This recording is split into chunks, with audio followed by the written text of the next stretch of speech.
First thing I see here is that you do have protection for anything that you are wondering if it's going to go well. Some of you guys could have went through a divorce or a breakup, and you're wondering, like, is this person going to take all my assets? Are they going to take all my money? Yeah, you got a karmic soulmate here. This person and you have a hard time communicating. You feel like this person doesn't listen to anything that you say. You could feel like you're always repeating yourself. This person takes from you. They think that they're inferior over you. You feel very guarded. You feel like when this person is around you, they're always I just get this huge taking energy. As long as you protect yourself and you guard yourself and you keep your territory away from this person, then you won't have issues. But if you keep falling weak to this person who keeps screwing you over, you will continue to have issues, and they will get worse and worse and worse because you're not learning your lesson. This person has a spiritual ego. They are coming up as somebody who puts people down. They like false praise. They like compliments. They like to even insult other people to receive compliments. So basically the total narc here.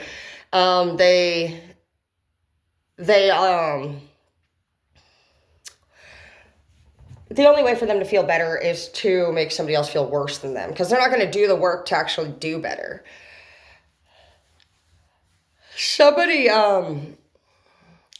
may have to wait for, like, this person to say, yes, you can do whatever you need to do. Like, everybody has to go through this person or something. This could be your manager, somebody in the home, but this person is not a good leader for you guys.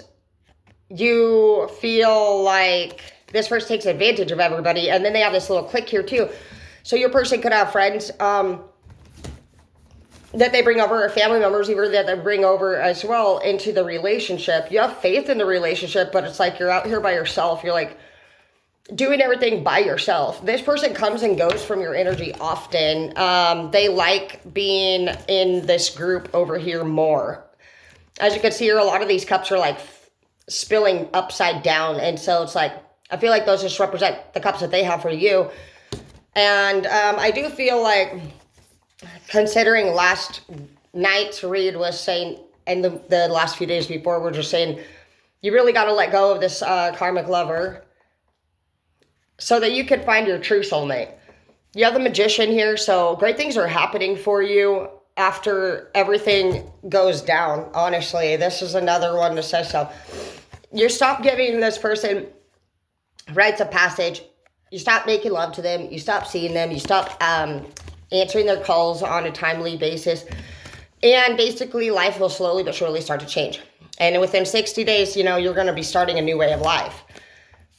You're going to be feeling recharged. Yeah, you have a new lover here. And so that's when you're going to pretty much hear from this ex, is when you're doing a different thing with your time.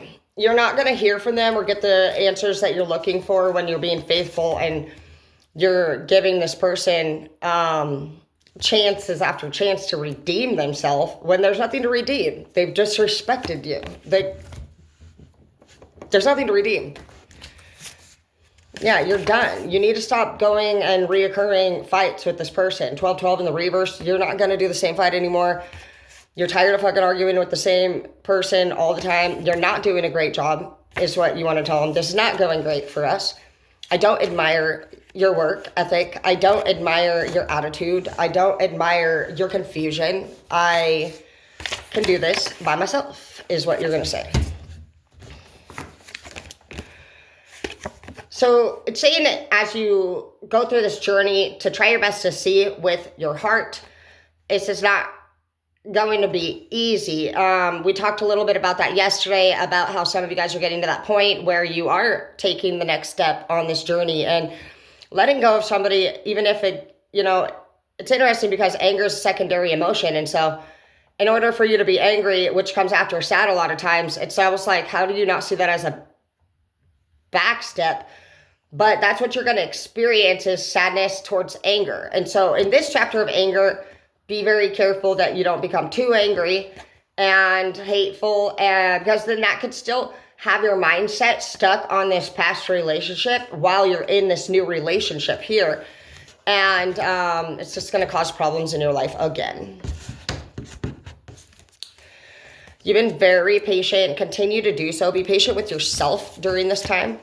There's a lot of family fighting going on top of that.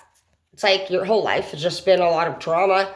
You've been surrounded by it. It says that the time is now to hear the messages. So whatever people are saying around you during this chapter, pay very close attention to. You have a test coming. So if there's anything in your life that you see that needs to be nipped in the butt, you better do so quickly, because if you don't, then it's going to, like I said, it will repeat itself, and it's going to get worse for you, because you've been asked each time this test comes around, like, did you study? Are you going to pass? So whether you choose to fail the test or not doesn't mean that you were not given the skills, the time, or the chance to do the right thing. You are your greatest gift. I see that you feel like this may not be the case, but that's because you need to set boundaries with this person who is toxic to your mental health, your emotional health, your spiritual health, everything about it. You've changed a lot. You need to be bold and make the first move in this matter and take a new path.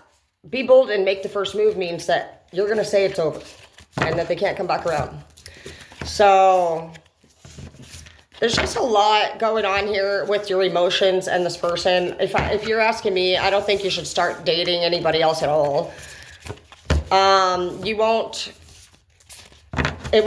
don't think it'll come good with it. I think that with as strong as feelings as you have, whether it's up or down for this ex, you need to heal. You need to get through this and then completely just get to a place where you know that you've healed, you understand, you've forgiven, but you also have boundaries in place.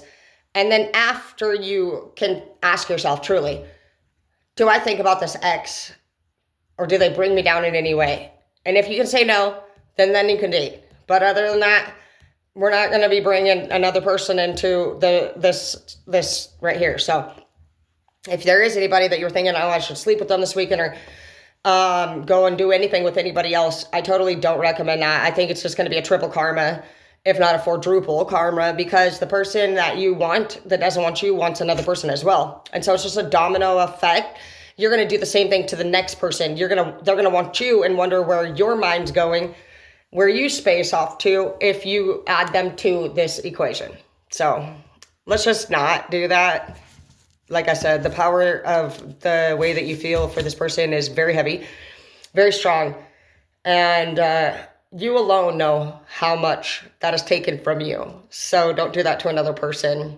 And a way to talk to this person, maybe, if you're dealing with somebody like that, is just say, I understand how hard it must have been for you to, let's say their ex's name was Mark. I just understand how hard it was for you to, deal with all these things going on between you and Mark. I could see where it really affected your emotional health, your mental health heavily. Try to watch your words when you speak this, because the best thing that you can really do is just to forgive this person, is relate to them. And you can do that through your feelings towards them, because that is how they feel for another person. That is what the domino effect is. So at least, watch that and just acknowledge, like, do you feel jealousy when you make that statement? Does it bother you that they have strong feelings for another person? Because that person was before you. And so I'm just hearing insecurity. I'm hearing jealousy. I'm hearing that somebody tried to drive people apart from their previous relationships. And so that could have been the reason why they also ended this contract.